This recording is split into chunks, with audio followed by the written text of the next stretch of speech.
Domingo, 10h30 da manhã. O dia estava nublado e a temperatura fresca.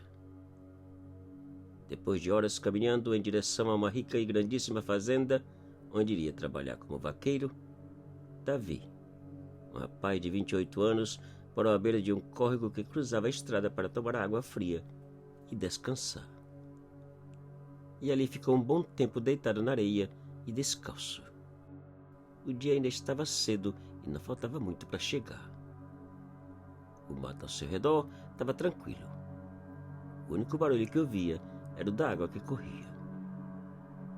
Depois de quase uma hora descansando, Davi começou a sentir fortes arrepios e uma estranha sensação de que alguém lhe olhava. Ele levantou, olhou para um lado e outro da estrada e não viu ninguém. Porém, ao voltar a sentar, ele viu algo que quase lhe fez cair esturricado. Uns 20 metros de distância e na beira do córrego, uma jovem moça de cabelos longos, negros e com vestido solto e esverdeado, lhe olhava de uma maneira fixa e estranha. Espantado, Davi lhe disse um oi e perguntou o que fazia por ali e se estava sozinha. A jovem, sem dizer uma palavra, virou, subiu o barranco e desapareceu atrás das moitas. Davi ficou olhando e pensando que devia ser alguém que vivia por aquelas bandas. Não deu muita importância e pouco tempo depois calçou as botas e resolveu sair. Porém, no momento que começou a caminhar, ele ouviu algo simplesmente aterrorizante.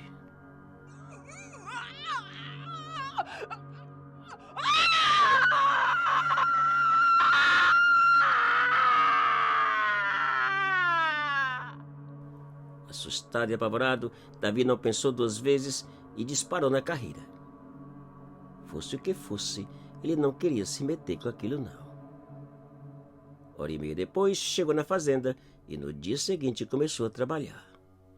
E dias passaram. Um certo dia, ao comentário da moça com outro vaqueiro, Davi ficou sabendo que os moradores mais próximos da fazenda ficavam léguas e léguas de distância e que ninguém vivia perto do córrego não. Você viu mesmo, foi uma assombração, meu amigo, disse o vaqueiro. Davi não sabia o que pensar. Como podia ser assombração se a moça estava ali na sua frente em carne e osso? E o grito? Uma semana mais tarde, ao retornar do campo, Davi jantou e, ao sair do galpão palitando os dentes, ele viu algo que lhe deixou ainda mais confuso. Pois na janela do casarão, a mesma jovem do córrego apareceu e, segundos depois, sumiu. Davi correu até o mesmo colega e perguntou se o patrão tinha uma filha. Sei não, rapaz. Eu também sou novo aqui, disse ele. Inconformado e curioso, perguntou ao gerente da fazenda, que lhe contou que o patrão tinha 2 filhos. Um rapaz de 22 anos, que tomava conta de tudo, e uma filha de 20, que, segundo o irmão, fugiu poucos meses antes com algum dos rapazes da redondeza. Davi achou melhor não dizer nada da jovem do córrego. Depois daquele dia, ela voltou a aparecer 2 vezes. Davi já não sabia mais o que pensar. Não podia entender como ela podia ter fugido se aparecia no interior do casarão.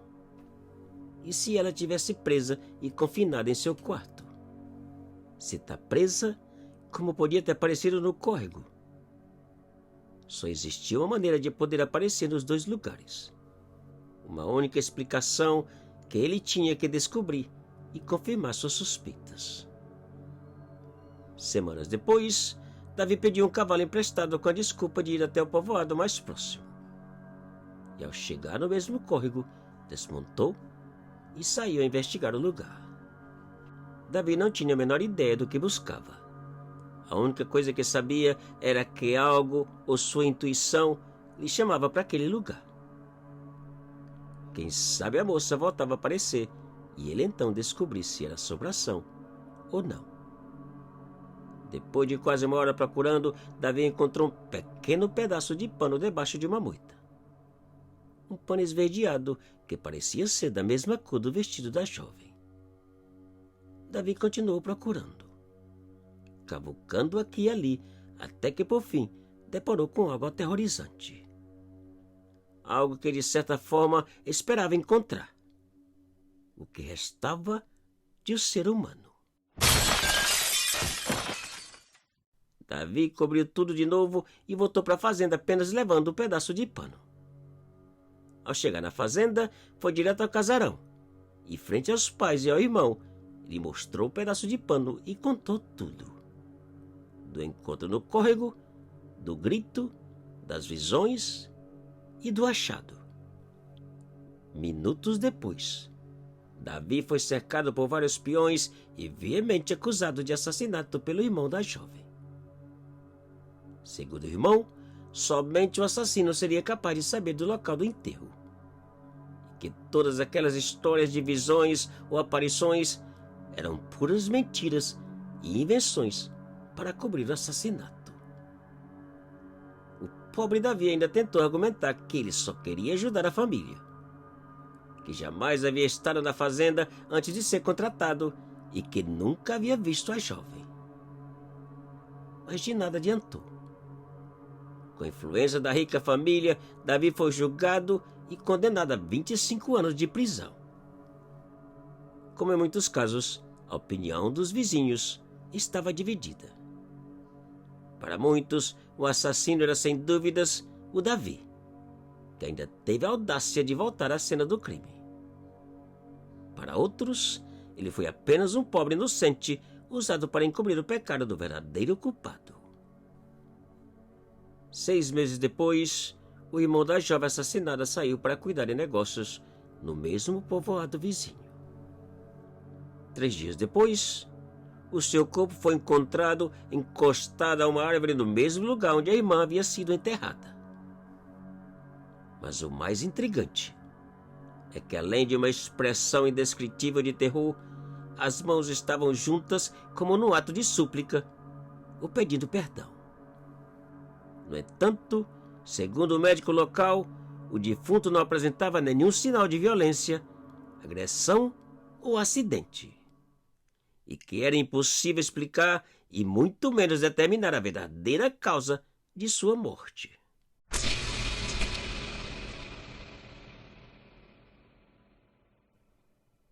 Te cuida e muito obrigado.